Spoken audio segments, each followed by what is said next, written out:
السلام علیکم ورحمۃ اللہ وبرکاتہ۔ امید کرتا ہوں آپ سب لوگ خیریت سے ہوں گے۔ ہم نے اپنی آخری ویڈیو میں بات کی تھی محرم الحرام کے معنی کے بارے میں اور اسلامی کیلنڈر کے آغاز کے بارے میں، جس کو ہم ہجری کیلنڈر بھی کہتے ہیں۔ آج کی ویڈیو میں ہم بات کریں گے محرم الحرام میں ہونے والے اہم واقعات کے بارے میں، جو اسلامی تاریخ میں بہت زیادہ اہمیت رکھتے ہیں۔ تو چلیے شروع کرتے ہیں۔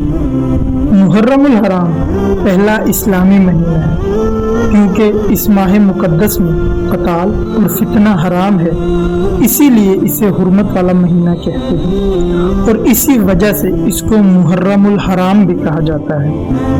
اس ماہ مبارک میں عاشورہ کا دن بہت رتبہ رکھتا ہے، یعنی 10ویں محرم کا دن، کیونکہ اس دن تاریخ انسانیت کے بہت سے اہم واقعات رونما پذیر ہوئے اور یہ واقعات مسلمانوں کے لیے بہت زیادہ اہمیت کے حامل ہیں۔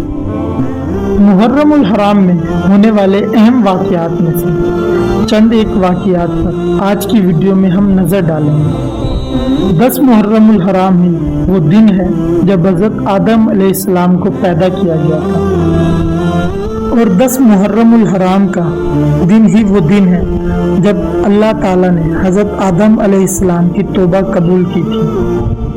محرم الحرام ہی وہ ماہ مبارک ہے جس میں اللہ تعالیٰ نے آسمان، سورج، چاند، ستارے، زمین اور جنت پیدا کی تھی۔ 10 محرم الحرام کا دن ہی وہ دن ہے جب حضرت نوح علیہ السلام کی کشتی طوفان سے سلامتی کے ساتھ جودی پہاڑی پر پہنچی تھی۔ محرم الحرام کے دن ہی حضرت ابراہیم علیہ السلام پیدا ہوئے اور اسی دن آپ کو خلیل اللہ کا لقب بھی ملا، اور اسی دن حضرت ابراہیم علیہ السلام نے نمرود کی آگ سے بھی نجات پائی تھی۔ 10 محرم الحرام کا دن ہی وہ دن ہے جب حضرت ادریس علیہ السلام اور حضرت عیسیٰ علیہ السلام کو آسمانوں پر اٹھا لیا گیا تھا۔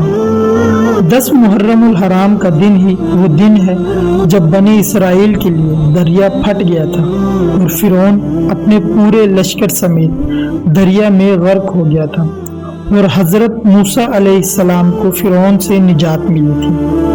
10 محرم الحرام کے دن ہی حضرت یونس علیہ السلام مچھلی کے پیٹ سے زندہ سلامت باہر تشریف لائے تھے اللہ تعالیٰ کے حکم سے۔ 10 محرم الحرام کے دن ہی حضرت امام حسین اور ان کے ساتھی اور ان کے رفقا نے میدان کربلا میں جام شہادت نوش فرما کر حق کے پرچم کو بلند فرمایا تھا۔ اللہ رب العزت کی طرف سے باران رحمت یعنی بارش بھی پہلی دفعہ عاشورہ کے دن یعنی 10 محرم الحرام میں زمین پر نازل فرمائی تھی۔ یہ تھے کچھ اہم تاریخی اسلامی واقعات جو محرم الحرام میں رونما ہوئے۔ ان تاریخی واقعات کا مسلمانوں سے بہت زیادہ گہرا تعلق ہے۔ انہی واقعات کی وجہ سے محرم الحرام کو اسلام سے پہلے ہی حرمت والا مہینہ کہا جاتا تھا۔ اسلام کی آمد سے پہلے ہی محرم الحرام کی بہت زیادہ تکریم کی جاتی تھی۔ آج کے لیے اتنا ہی۔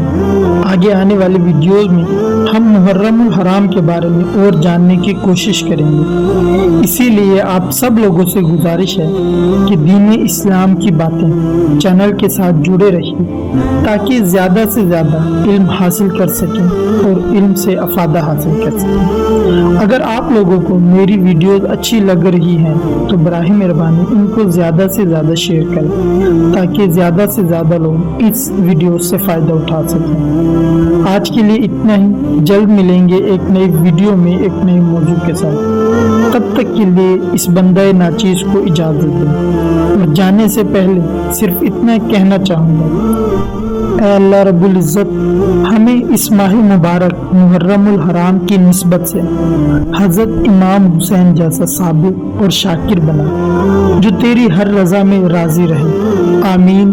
اللہ حافظ۔